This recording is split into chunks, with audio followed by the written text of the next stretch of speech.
Seguimos con bandera cuadros y empezamos la entrevista con Juha Kankkunen. Tervetuloa, Juha. Mitä kuuluu? Hyvä, kiitos. Thank you very much. Naciste en Finlandia en 1959, tierra de grandes campeones de rally. Han habido 6 campeones de rally.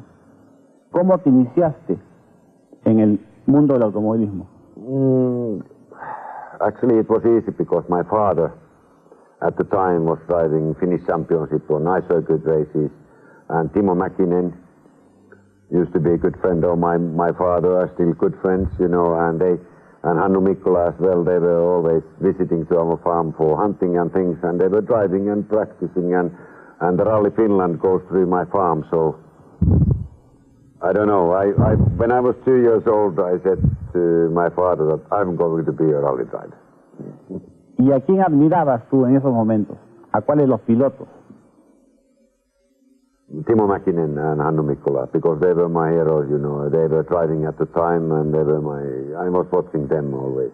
¿Y Timo Mäkinen es el que te enseña a manejar cuando tú eras joven, cuando tenías 9 años, 10 años? Yes, quite a lot. Timo taught me quite a lot, but my father as well. He did a lot of bicycle races, so he teach me a lot, you know, how to drive cars, and at the time he was competing with Lotus Cortina, which one was at the time a good car, and I was 5, 6 years old, 8 years old when I started to drive myself, but I reached the pedals and things, and I beat my father when I was 13. So then he stopped, and I continued. Ahora, esos autos que tú manejabas en esa época eran tracción posterior. Después tú empiezas a correr, también... Yes. También empiezas a correr...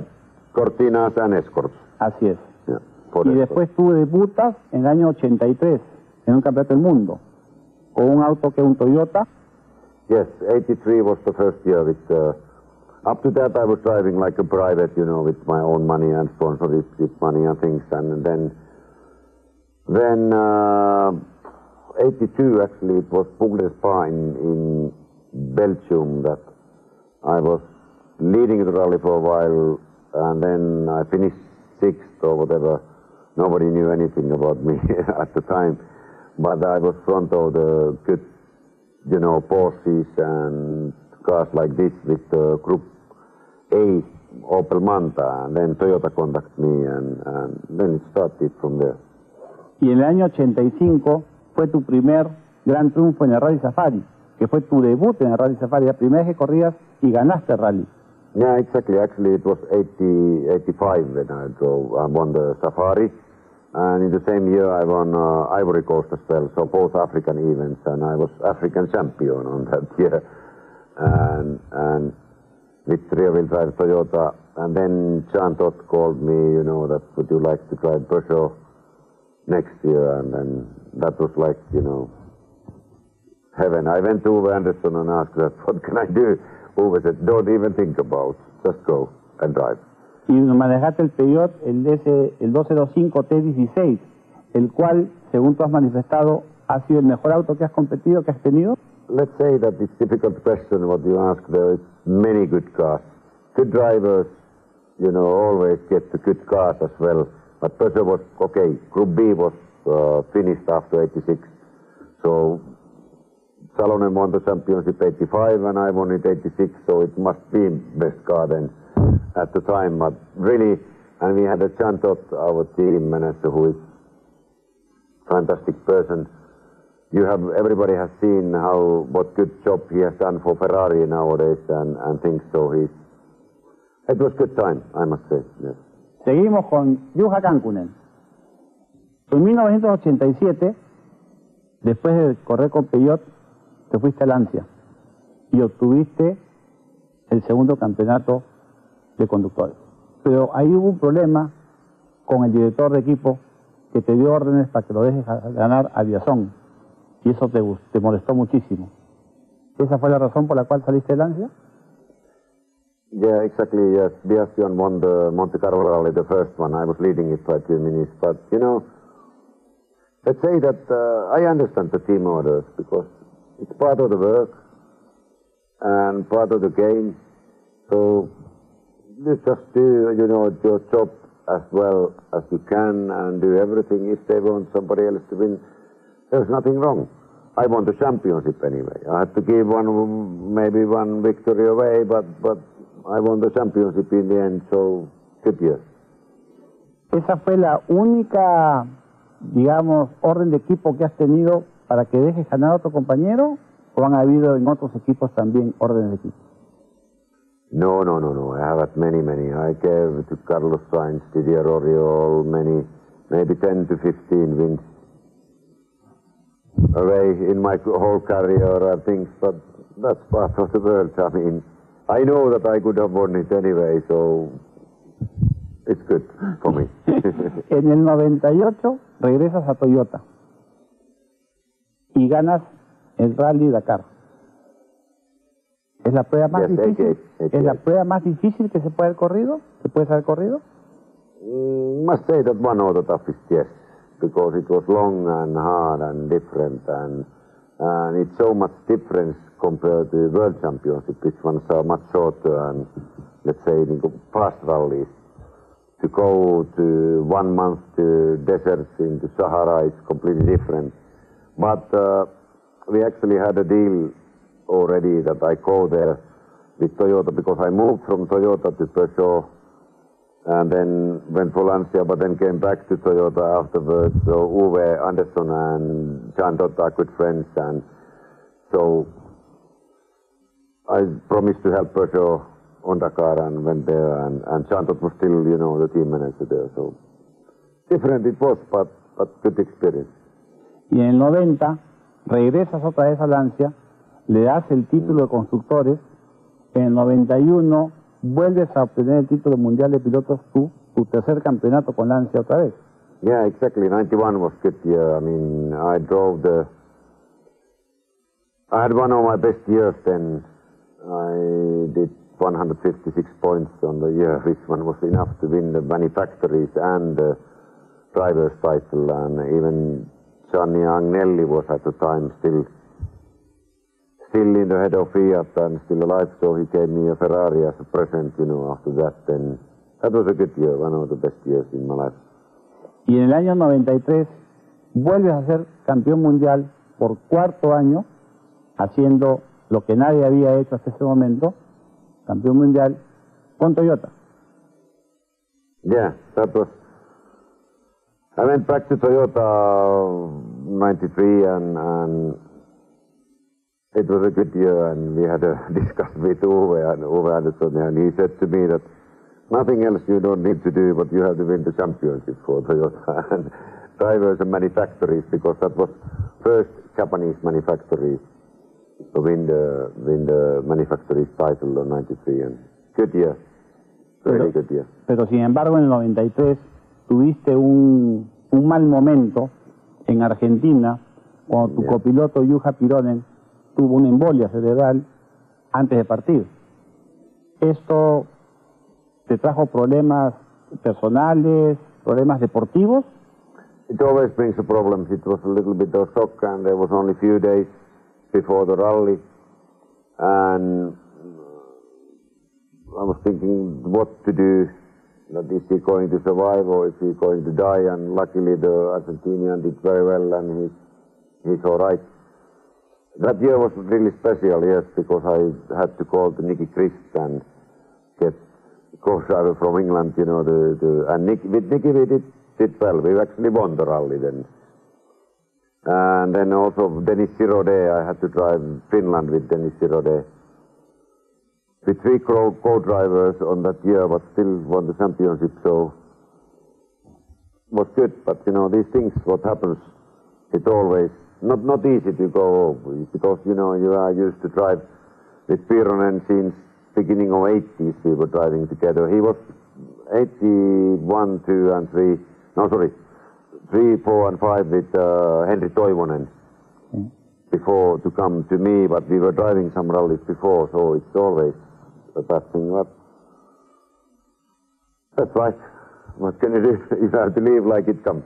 En el 95 tú estabas peleando el campeonato con Sainz y con McRae. Y hay un problema con la FIA y Toyota que lo suspenden el campeonato del mundo. Y te alejas terminas ese año el campeonato. Pero allí tenías peleando a McRae. McRae lamentablemente hace poco ha fallecido. Gran campeón del mundo también. ¿Qué piensas de él? ¿Qué recuerdos tienes de él? It's sad because they are all you know, every driver who is driving the World Championship are friends together. Okay, we are fighting on the stages, but we are friends like in the normal life. And when you're driving rallies, you take a risk always, you know, and if you die there, it's okay because it's up to you. Yeah. Otherwise, stay at home. But his son also, no, it's hurting. It's not nice, but you never know. It can happen everywhere, and this is just life, and you only live here once, so live every day like I don't say that last day, but enjoy what you have done, and you're still all right and still okay. Tú estabas disfrutando la vida después de eso, en Finlandia, pescando, cazando, ¿no? Y te llamó Ford a competir, y tú aceptaste. ¿Por qué? Yeah, exactly. I don't know. I had my first child on 95 as well. My first boy was born and went married on the same year. So you know when they go married. It's okay, yes. But like 95, still remember that year. But I was leading the championship when Toyota was, you know, qualified, and I could have won it that year easily because Toyota was a good car at the time. What happened, it happened, and that's it. That's part of the life. But then Malcolm called me. He needed somebody to drive the car with Carlos. And I went to Ford and good, very good. Good 2 years with Ford, after Subaru, after Hyundai. I was thinking when I was fishing and at home and things that maybe I'd never go back to rallies. But then Malcolm called that, come, we need you. It's all right. ¿Pasó lo mismo ahora con esta invitación a los Caminos del Inca?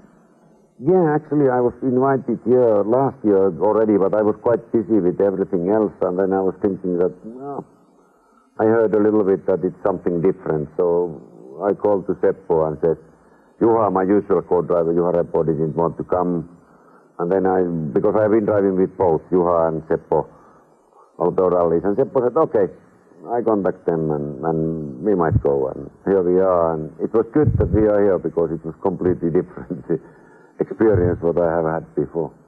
Regresamos con Juha Kankkunen y estábamos hablando qué lo motivó a venir a Camino del Inca. Let's say that, you know, I like driving and rallying like everybody of us. So I heard about this a little bit, and it's because it's so different. I wanted just to see how is it, and just interesting, you know, about to come here and see that how is this kind of rally, that what is done, because we heard that, you know, you have asphalt stages, very fast asphalt stages. How can you close main road, you know, the motorway to do your stage and things like that? So we are still like little boys, even we are a little bit older, but still, you know, like kids. Bueno, has estado 15 días en el Perú, has hecho G-Ruta, has hecho la carrera, te has divertido, has ganado etapas, has ganado especiales, tuviste problemas en el auto. ¿Qué te pareció la carrera? ¿Te gustó? Yes, I must say that I like it a lot. I hated beginning, but when I actually we have been 1 month here. First I thought that, what the hell? But you have to do the whole race, get the atmosphere, meet the people, get in there, because it's so different compared to the World Championship in here. And let's say afterwards, if I think it, you know, now, as a race, one of the best I have never done in my life. Okay, we had a lot of problems. I didn't win or anything, but that's the reason why not to come back one time, because I want to win this one, because always, even old man, if you come, you start the rally, I always go there to win. I'm not going to play around. If I'm playing around, I should stay at home and do fishing and hunting. But if you come to do rally, it's different then. Antes de hablar de los problemas, ¿qué es lo que más te gustó de este rally? ¿Qué etapa te gustó más? ¿Qué ruta te gustó más? Let's say that I can't remember anymore the names of the town, but before Cusco and after the Cusco Arequipa, fast, really good driving roads. And also before Cusco, some was very rough and not so nice, but some of them really good driving roads. They were good, I must say. And I enjoyed the tarmac as well. I enjoyed the asphalt. It's fast asphalt, and you have to know exactly where you're going because it's fast like that. Sé que no has tenido el auto que tú te merecías, o que te mereces tú por tu manejo y por tu condición, tu calidad. Si vienes el próximo año, ¿traerías tu auto? ¿Buscarías una mejor preparación? ¿Otro equipo? No, I must say the team was all right. The car can be a little bit stronger maybe for me because I'm used to drive World Rally cars, you know. I go flat out and the car has to work. If it doesn't, that's it. It's not my fault, but you know, I'm not used to drive that. You have to drive slowly because of the car. That's not rallying. I have to be fast enough, you know, the wind and things, and the car has to be good, you know, the wind rallies. No, a little bit more preparation and thinking more where to put the services and what to change on the car, it should be okay. Pero a pesar de que tuvieras un auto fuerte, un buen auto de rally, Camino del Inca es muy larga. Tiene pisos buenos, pisos malos. Igual hay que dosificar un poco o andarías flat out.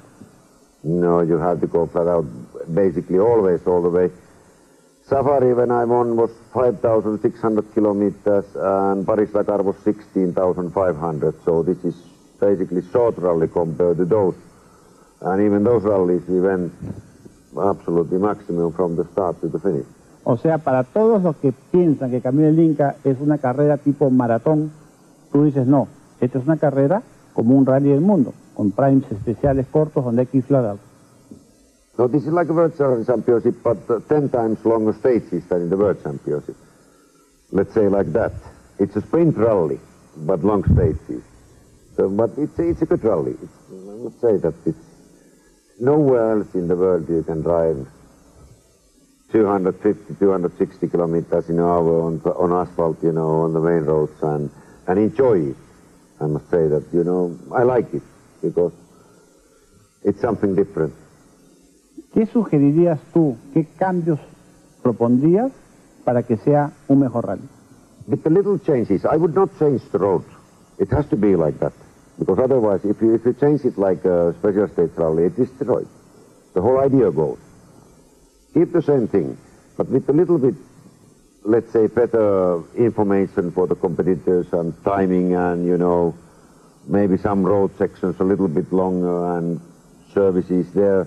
Just, you know, not to cross maybe all the villages flat out and just to stop there and there. But keep the whole route like it is. Little changes, not much, but it will be really good. La última etapa que corriste el domingo, la de Arequipa-Lima, ¿la dejarías igual, corriendo las largas rectas que hay, o buscarías hacer enlaces? Oh, no, it has to be like that, because if you... Okay, maybe for the safety reason you can cut maybe this 60-kilometer long section and have a service in the middle and then continue again.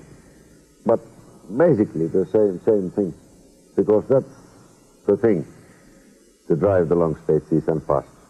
¿Qué piensas de los pilotos peruanos con los cuales has competido? Very nice. People as well. And let's say that here is 10, 15 very good drivers, very fast. No, it's competitive. I must say that, you know, that they are maybe not the fastest if they go to the World Championship. But they are very good on this rally because they know how to drive here and the tarmac and they know the surfaces and know the bases and the competition is still good here. Everybody thinks that, you know, it's easy for a world champion to come and win. It's not that. Every country, there is specialists. I went to Finnish championship as a test rally sometimes and was very, very difficult for me. I won the World Championship, but very difficult to win the Finnish Championship rally, because the local boys, they know the rally so well, and they drive very fast there. They're good on their own place. ¿Qué les dirías tú a la afición peruana, a los pilotos peruanos, sobre el rally en el Perú? As this experience, I don't know what to say, but just keep up, and this rally is one of the uniques. I think it has got a good future. I will talk very good things. I already received a lot of calls from Europe and people asking that is it a good rally? Is there a point to go there? I said yes. I will really much success for them, you know, to come here and do the rally. O sea, vamos a tener en Juha un buen promotor del Camino del Inca en Europa. Sure, I will tell good things, because personally I like, and there's a lot of people who has good cars and they have never done something like this before. So this is unique, so they have to come here and see it, then they know. Juha, el tiempo se nos ha acabado, pero quiero decirte que queremos tenerte otra vez con nosotros el próximo año.